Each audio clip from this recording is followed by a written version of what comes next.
বৈষম্য বিরোধী ছাত্র আন্দোলন ৪ দফা দাবিসহ সপ্তাহব্যাপী কর্মসূচি ঘোষণা করেছে। সোমবার ১২ আগস্ট ছাত্র সংগঠনটির অন্যতম সমন্বয়ক আবু বাকের মজুমদার এ কর্মসূচি ঘোষণা করেন। ৪ দফা দাবিগুলোর মধ্যে ফ্যাসিবাদী কাঠামোকে ব্যবহার করে ফ্যাসিস্ট হাসিনা এবং তার দল ও সরকার যে হত্যাকাণ্ড চালিয়েছে সেগুলো দ্রুত বিচার নিশ্চিত করতে হবে বলে ট্রাইব্যুনাল গঠন করতে হবে।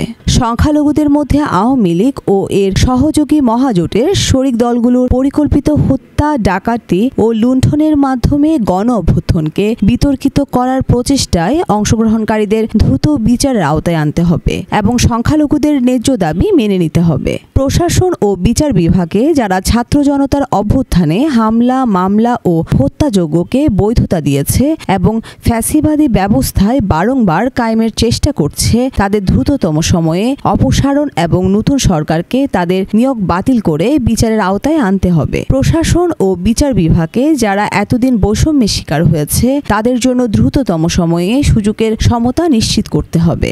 বর্ণিশা চৌধুরী, বাংলাধারা।